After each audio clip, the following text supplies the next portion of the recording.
There's a new Lord of the Rings MMO coming, Shadowbringers is getting amazing reviews, and Nintendo reveals the Switch Lite. My name's Force, welcome back to the Force feed. Day 2 of news from Shitty Newsman. Hello, welcome. Super excited today to talk about new MMO discussion. I feel like there's never a new MMO to talk about, but thanks to Amazon, there's something on the horizon. Yes, Amazon Game Studios has announced a new Lord of the Rings MMO is in development. The game is said to be set at a time long before the events of The Lord of the Rings, exploring lands, people, and creatures never seen before by fans of the Tolkien universe. Now, the vice president of Amazon Game Studios said the Tolkien's Middle-earth is one of the richest fictional worlds in history, and it gives our team of experienced MMO developers tremendous opportunity to play and create. So who are these experienced MMO developers? Well, he's talking about the studio themselves, Amazon Game Studios. They haven't made anything yet, although they're currently working on another MMO called New World, which is kind of more of a sandbox survival game. A lot of people liken it to titles like Ark. Their team does include devs who worked on titles like EverQuest, Destiny, PlanetSide, and World of Warcraft. In fact, one of their most notable being John Smedley, one of the original creators of EverQuest. So they certainly have a team that consists of people who have been involved in some pretty well-known and popular games. But again, as a studio, they haven't themselves put out anything yet. In fact, they're still making another MMO, New World. Like, that isn't released yet. I don't even know if we've got a release date at the moment. So they're taking on another MMO on top of that, but they're not doing this alone. Amazon is going to be developing the game jointly with Liu subsidiary Athlon Games. Now, Liu is a Hong Kong-based company that also owns the Warframe developer Digital Extremes, and they try to emphasize on their webpage they have experience in making great free-to-play experiences. You should note, though, they bought Digital Extremes after the company already made and published Warframe themselves, so they didn't acquire it till the game was already out there and popular. It's not like we can credit this company for making Warframe, because they didn't. So we don't know a lot yet about the Lord of the Rings MMO, except for the fact that it's going to be a free-to-play title for PC and console, and I imagine that since they're developing this game from the start with consoles in mind, it's probably going to be more action-oriented. That would be my guess. It is worth noting as well that as far as we're concerned, this is unrelated to the existing MMO Lord of the Rings Online, which is a game that is still getting updates, although it was released back in 2007, and it is really showing its age. This is really interesting, but super exciting thing for me. I love MMOs. I have played every single post-WoW MMO pretty extensively, with the exception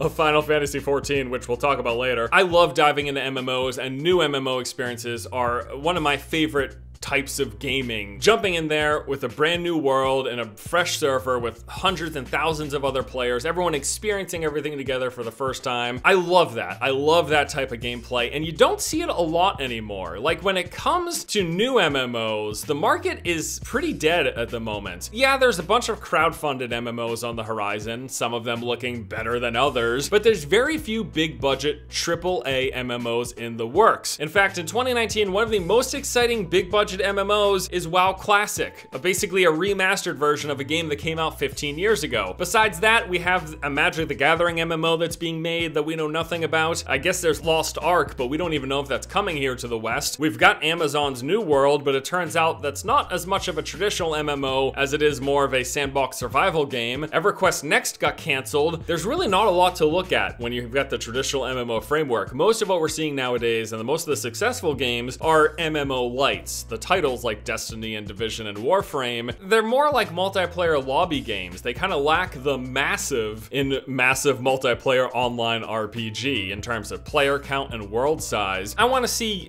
games start to go back in that direction, because I just love the genre. I totally geek out over MMOs, and I want to see new ones get made. Yes, there's a lot of great existing MMOs for fans of the genre to play, but there's like nothing new on the horizon. So this idea that Amazon might be coming out with an MMO in the Lord of the Rings universe, just absolutely a perfect setting for a fantasy MMO. I'm so excited. Like, I really hope they can pull this off, and I really hope that they can do it. You know, there's a few red flags. Amazon Game Studios hasn't made anything yet, and free-to-play MMOs are really tough to pull off, frankly. Most of the time, they end up not going well, with concerns of pay to power or pay to accelerate. So yes, there's some big concerns, there's some big red flags, but by darn it, what? I remain optimistic, because frankly, if I'm not optimistic about games, I'm gonna stop talking about them. Amazon, I really hope you can pull this off, because as a fan of MMOs, we need some new ones. Next up in the news, we're gonna talk about Shadowbringers, the new Final Fantasy XIV expansion. The reviews are coming in, and they are amazing. This game is getting showered with praise. Currently, as of this recording, it's got a 91 on Metacritic with a 9.2 user score, and a 93 on OpenCritic with 100% of critics recommending the game. Excuse me?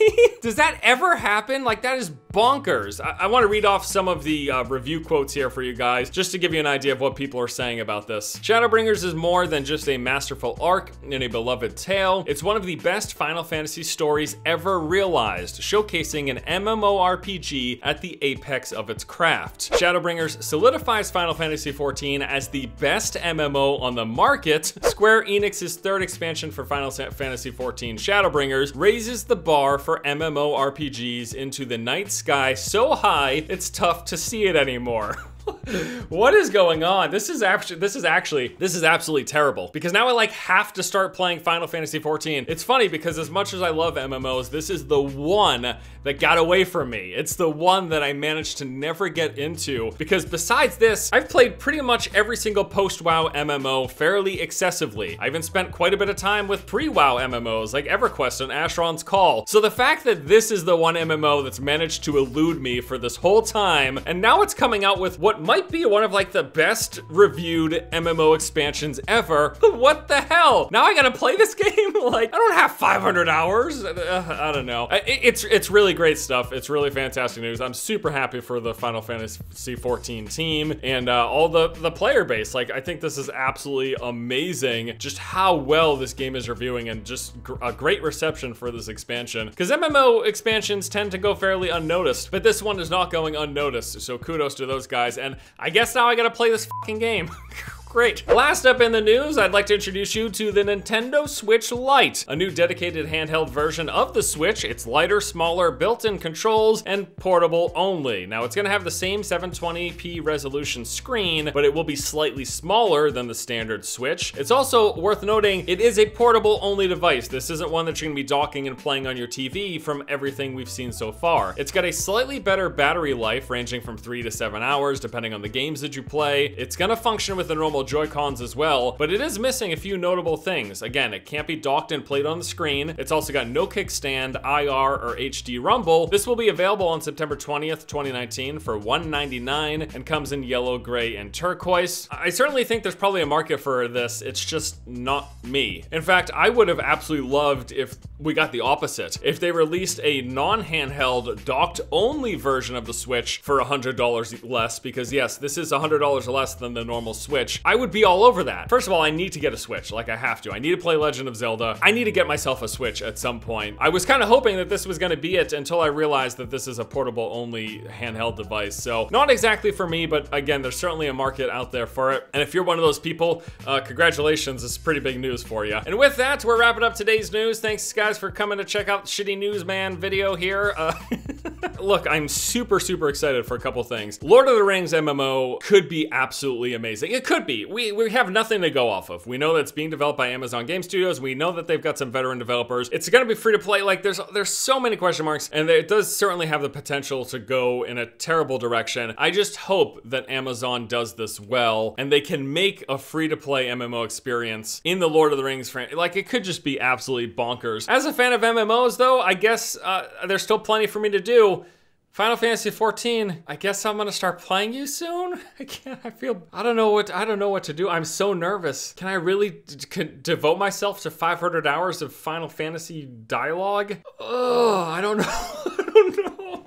I want to try it though. I really want to try it. I cannot call myself an MMO fan if I don't check out Final Fantasy XIV, right? Like, even though I've played everything else, I don't fucking know. I guess I'm gonna play this game. So I'll see you guys in a couple of months.